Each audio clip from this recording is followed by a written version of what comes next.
Does that even...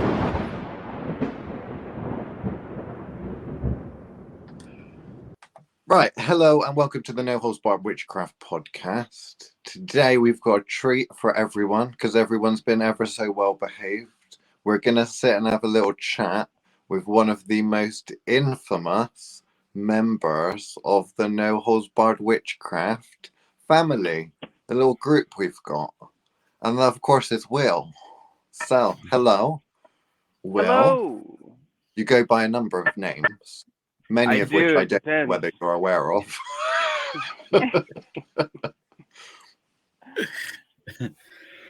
But I want to start with something that I actually listened to you talk about.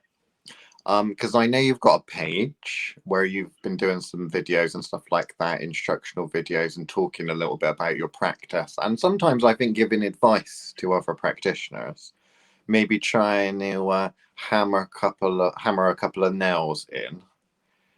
And the one that I was amused by, which is the last one I listened to, was this thing called McDonald's Psychics. And I was wondering whether you could explain a little bit about what you'd consider to be a McDonald's psychic to be, and whether it differs from maybe what we would consider. Because that's a nice, gentle topic, you know, to start off with. I would say for me, a McDonald's psychic is about 90% of the practitioners that I stumble upon out here in the psychic community. 20%, did you say? Oh, I said way up more than that. I'd say closer to 80%. Oh, 80%. Way up there in the higher range of numbers. If it's anywhere less than 80%, I'd say that you're in a very magical community. Very much so. Very much so. Usually about 1% of the people that I meet are actually doing something. For me, a McDonald's practitioner, and I won't use the story that I want to use, we'll say that for later, why not? of a very good example would be to be showed a fate, right, or an event. Now, let's say you're running your tarot cards, and your tarot cards are beating you up, right? You're getting a bad reading here that something awful is coming. If you do not do anything to that besides go drink your coffee and cry, you're a McDonald's psychic. The next steps should be from there is finding out what direction that's coming from, where it's coming from, and who all is involved with that. Is there any way that you can change it? Now, the one McDonald's psychic that I love to use his example all the time, he did do a couple extra steps. So he wasn't like a basic number one McDonald's psychic, Is it Chris? But no, it is not. This is we can find this person in storybooks. Ooh. We can find him in storybooks. So, he did do a very good job at trying to evade that fate once or twice, but no matter to what avail, some fates cannot be changed. So knowing the difference between a fate and a destiny also becomes important to be able to know what you can fuck with and what you cannot. So when I see people with store-bought tarot cards, when I see somebody with store-bought tarot cards, or even better, store-bought runes, I see store-bought runes that come from Etsy, and then I see people trying to work these runes just like tarot cards. This is McDonald's psychic access. They will not speak to you. You are completely making stories up as you go, which is a good method for tarot to get involved. It is for that internal access, but when we come to, for me in my path, true divination comes from the trees, comes from another source that has higher access to you, that can see things a little bit differently than you. So being able to move around a little bit deeper into my session. So if I was to do a rune casting and they showed me something, I would pick those runes back up and throw them again on that specific question, and we would start to hone that shit in. You know what I mean? Hone that in, because typically, I don't know how a lot of other people work, but when I get a rune casting, I may get 2 or 3 topics. Some of those topics may even be speaking and crossing upon the same subject matter.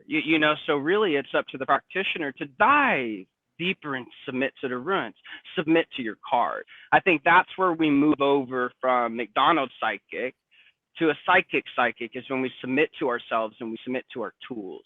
and we allow that to just continue to flow deeper.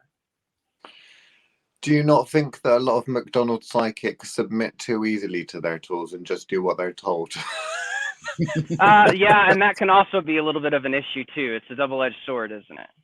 I mean, you've spoken about the runes, and everyone, I think, in the groups probably thinks of you as a master of the runes.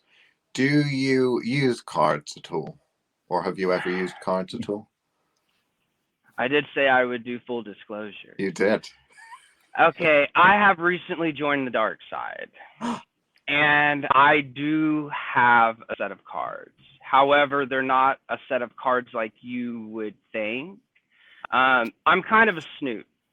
When I think snoot might be a bad word for it. I'm very cautious about what I allow access to, what I want access to, and when it came to cards, I needed a tool for myself, my soul, my spirit, my overall essence. And you know, when you're working through empty cards or runes or something, there's other seats in there. There's other things that are available that can take that and come in and pretend to be you, these type of things. I made my own tarot deck. I know it's not, nobody loves to do that sort of thing, but I made my own tarot deck in a language that I understand, and I absolutely love it. And for me, I'm glad that I took on that project because I had to feed those cards. I had to link them to myself. I had to work through them. And, you know, now that my psychic development is a little bit too hot, I can tell when something is seated. I can tell when something is holding energy, not like I can see, I can feel that in this astral depth of space. I can pinpoint exactly where it is. And it was amazing for me to watch my tarot cards come to life, to be able to start emitting raw energy to where I could close my eyes, spin around and go find that deck, and I can pull that deck out and use it. So I do have a tarot deck. You would not be surprised to see that there are runes inside of the tarot deck. There are, but I also have a mixture of planetaries, and I have a mixture of certain trees that I happen to know. And those trees are kind of like what I think you would call your majors. They put me onto the topics of what the reading is going to be. For instance, if I pulled my tarot deck out and my Aspen card falls out, I know I'm dealing with some sort of battle, some sort of war, some sort of fight, which war, I've got an issue going on, so on and so forth through the different trees that I know. Now, those are not connections to Aspen. That was a hard thing to do, to be able to make a card for Aspen that was not connected to Aspen. That was connected to me. So that I could be put into the right topics and categories. It was a huge project for me. It wasn't something that was done overnight. And I protect those cards very dearly. They have a very special covering on them so that nobody else can accidentally get inside of my cards. Well, the thing that I find stands out, because you've said some very interesting things, but I think the thing that might stand out to a couple of the McDonald's psychics out there is that that deck didn't come with a book.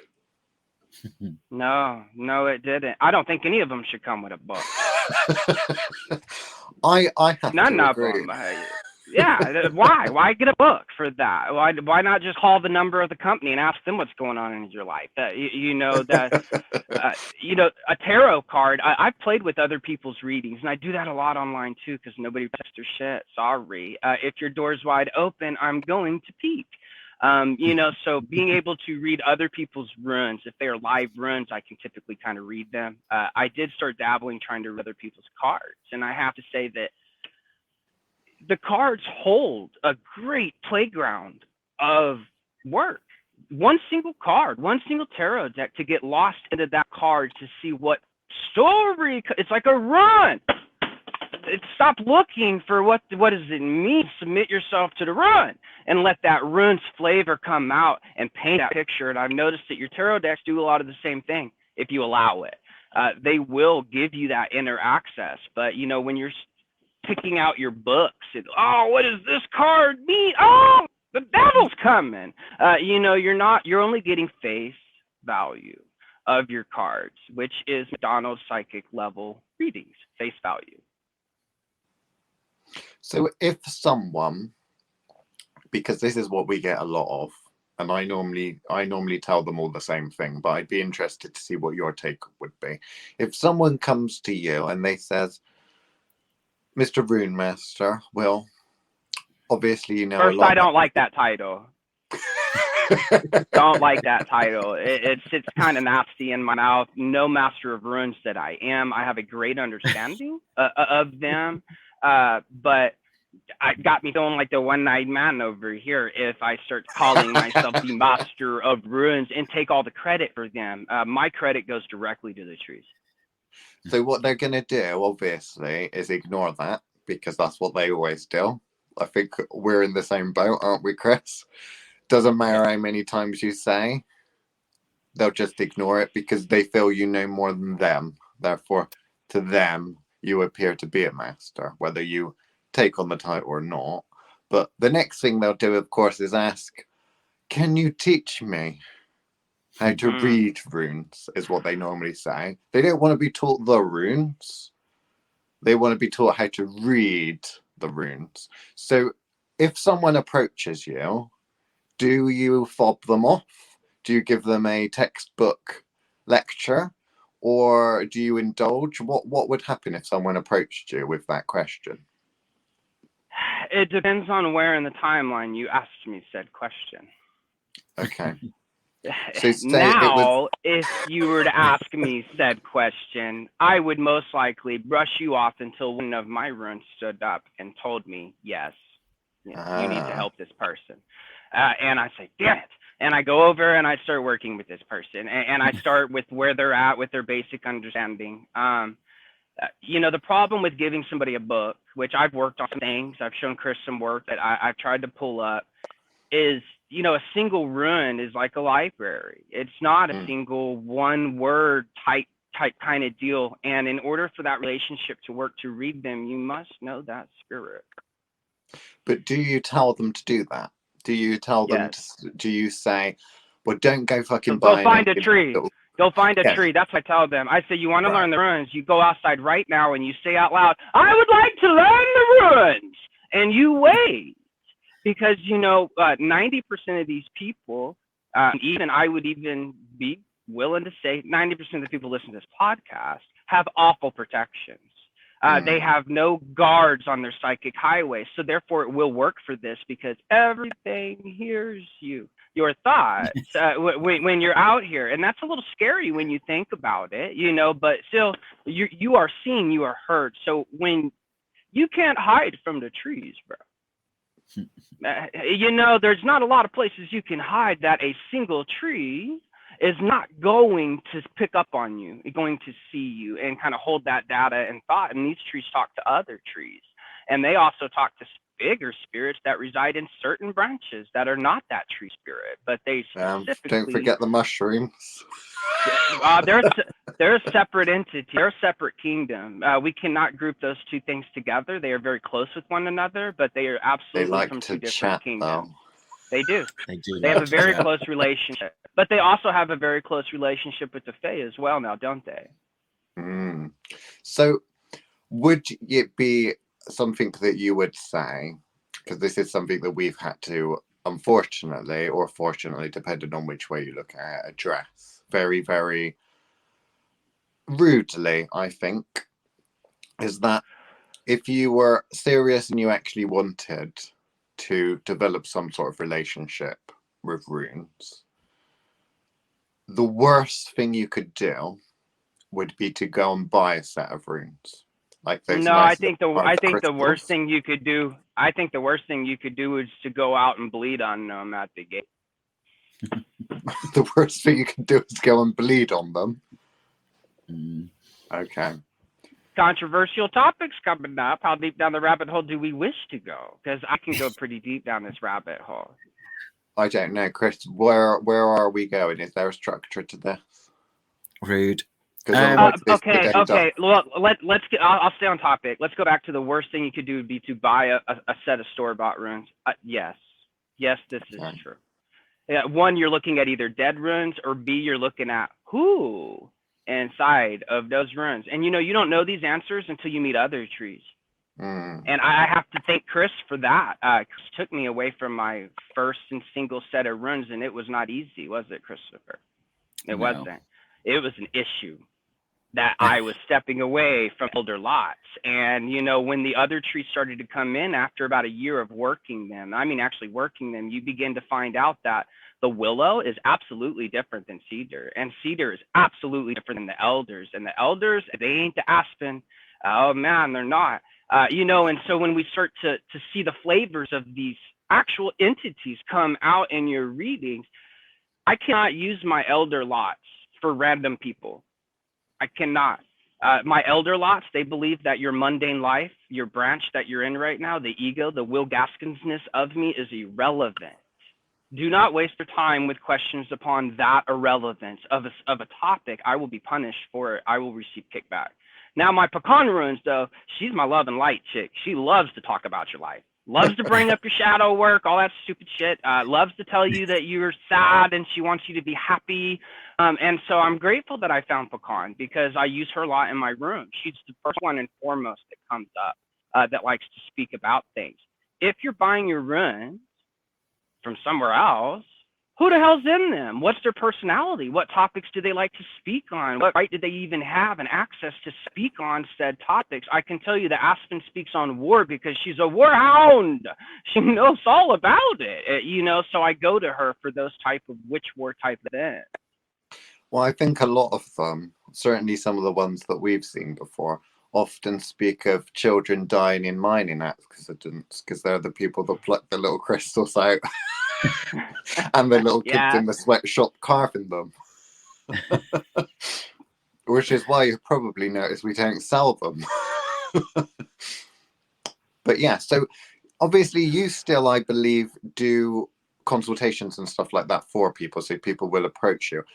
What percentage is it kind of mundane people with their mundane problems versus magical people with magical problems? I would say the past 3 months, my practice has taken a turn, and thank the gods I've gotten rid of most mundane people. Right. I've scared most of them off to where I'm too dark for them, way too dark, you know, unless you talk about angels there, they don't want anything to do with it, which is great for me. I would say for the first year and a half of working the community of the world, I would say, because that's thanks to the internet. I'm not stuck in small town world. I've got clients in Ireland. I got clients in Norway that have came up, Europe, India, all over the world that the gods have taken me, the trees, they've guided me to these people to help them. Most of them were all mundane Pinterest witches that, and you know, my topics for the mundane Pinterest witches, they're all the same.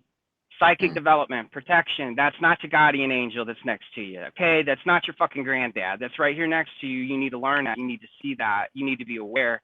And that was the biggest message that my runes were pushing. And I'm over here making good money, you know, doing this. But I kind of felt like that's why I put content out about psychic highways. Because when we start to see a common occurrence in my readings in a certain group, it's my job to just mass produce that. To say, hey guys, save your $40 for my session, go watch this video real quick, unfuck yourself, work on some projects, and then come back into the session and let's have a session now. Now I would say that 90% of my clientele are real practitioners. They have real problems that they've messed up somewhere along the lines. Typically it's deity work. Typically it's deity work, which goes more towards storybook worshiping, that got themselves in some sort of a bind. And it's my job to see that. Thankfully, I have the elder lots that love to call things out. Like, and you got to think, when you work with a spirit that likes to call things out, you're the one calling them out. That's you. It's not the tree. The tree doesn't stand up and say, yeah, I'm talking about you. Nah, bro, that's up to you. Now that you called it out, that spirit's pissed.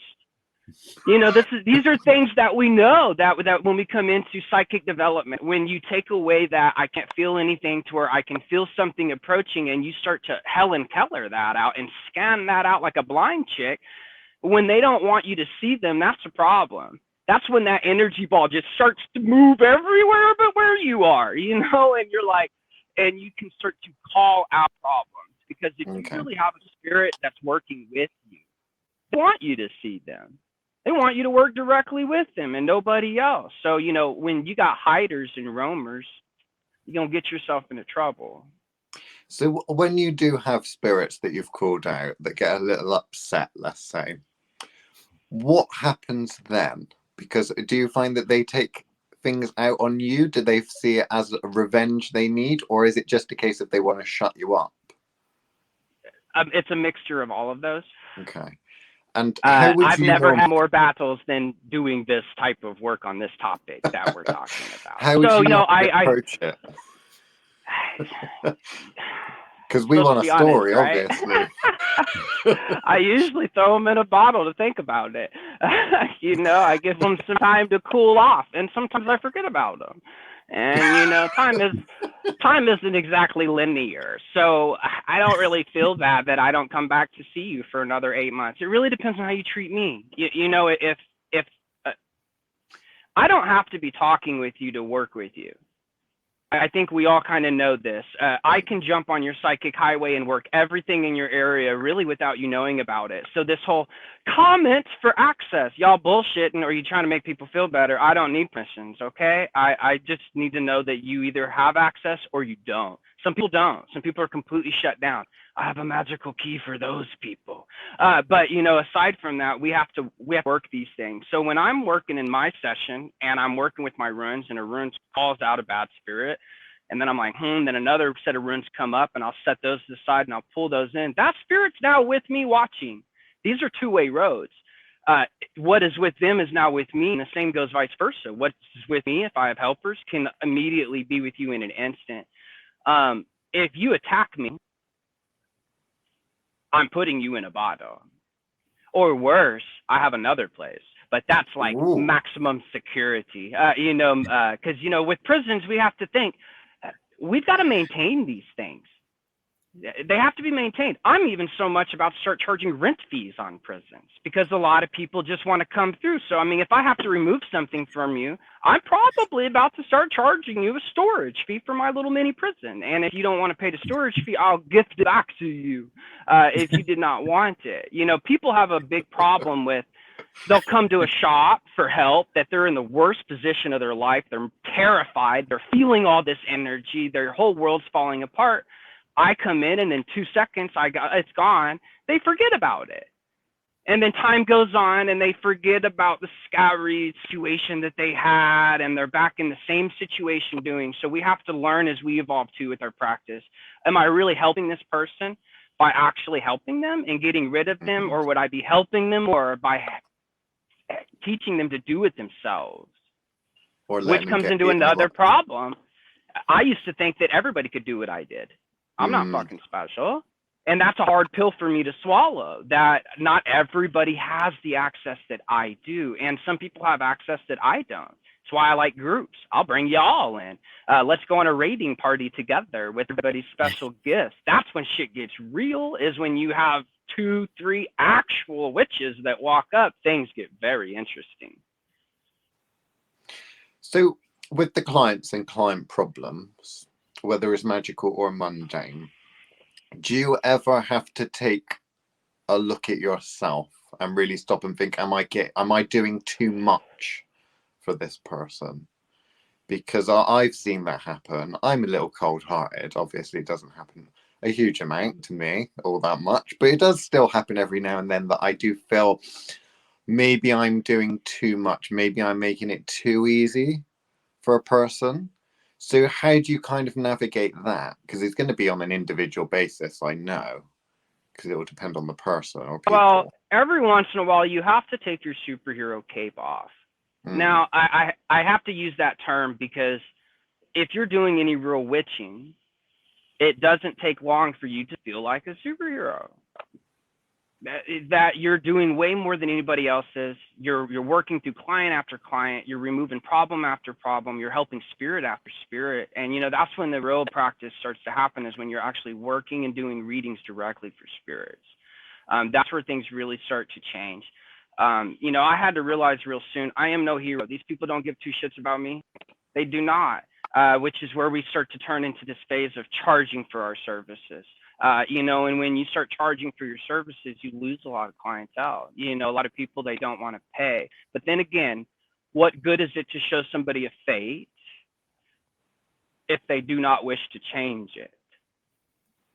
That's the whole purpose of my shop, is to change fates. It's to not only be, they tell you something out of all the things that could have been brought up. We talked about this, out of all things, that a deity, not all of my runes are deities, but I got 2 of them that are. If they showed up and said, hey, you need to know this, well, that is the work. That is the work. That is the big event that has been blessed upon you to know, to be able to make a change to that. And if you're not going to do the steps required to change that fate or intervene with it at all, trees don't like that. They won't work with you anymore. They won't tell you anything anymore. There's no point in it. Why, if you're not heeding their wisdom or their words or their guidance or their counsel, why would they give it to you? Which is the same for clients with you as well, because if you keep getting the same people coming back with the same problems, at some point you've got to cut them loose. Because even if they are paying, it's a waste of time, because you can find someone else that's going to pay, that's going to actually do the work, But unfortunately, I don't know whether that's just this day and age or whether that's just humans, that there seems to be a lot of people that kind of like the idea of being in trouble, to the extent where actually they're too scared to fix their problems. And that's the scary bit, that the problem might actually be fixed. And that always kind of... Well, I tell you, when you're behind the wheel, the helm of your own ship, it's a little scary, isn't it? When you're the pilot, when you're the captain, then now we start taking on the words people like to really talk about, but in real term, which is taking responsibility for your actions, isn't it? So have you got any little projects on at the moment, then, that you're working towards yourself? Any explorations you're doing, miniature projects, big projects, anything like that? Obviously, feel free to discuss as much as you want. And don't tell them everything, because we need to add a little bit of mystery. Okay. I did do a post on the Holds Barred last night, kind of a little bit of introduction on a really big project that I'm on right now. There comes a point in your practice, at least for me, that we hit a ceiling. And, unless you're slamming your head to the top of the roof, you don't even know there's a ceiling. If you're sitting in your armchair reading your books, there's not much of a ceiling. It's a world of wonder and bliss and all this other stuff. But when you actually start doing, you start finding out where your limitations are, where you burnt yourself, where you went too far. I am stuck on a project right now of understanding. I work a lot with human spirits. I do a lot of transitioning with the spirit in my pine runes. He is the keeper of lost souls. So he puts me to find lost and stolen souls, and we help those miserable little shits out, and we get them to where they're supposed to be going. I have sent people to a lot of different places. The spirit world is vast. It was the importance of why the funeral procession was kind of a big deal, was so that we had guides that could return us home appropriately, so we didn't get lost and we didn't get stolen and we didn't get collected. I cannot understand a certain aspect of underworlds, the afterlives that I'm sending people to, and the higher aspects and facets of my soul. So I cannot find these answers in a book. I cannot find these answers talking with anybody. And guess what? Can't find these answers with the spirits that I know here, because where are they? They're here. They don't fucking know. These spirits that I meet, they're the same collection of memory as when they died. Exact same collection and ego, thoughts, these type of things is when they die. They have no awareness of their higher self. And I hate that term, but it kind of fits for the description that we're using right now. So I am actually getting ready to journey again. I did a journey several years ago that got me to this stage. And, now I'm getting ready to journey again. But I'm going somewhere specific. There's a lot of underworlds. There's a lot of pantheons out there to go visit. It's a vast world. One can get lost. And if you don't have a destination, you can be placed at the feet. This is the first people that I met on my first journey. Very terrifying experience. So scary, it took me out of the path for 5 years. I hid, pretending like the world didn't exist. No, those aren't real. So I am preparing for a journey. It is not just a jump in the dark room and disappear off to the journey. It's taken me the past month and a half to really break down every facet of what I'm going to need on this journey, and I'm just about prepared. I have one more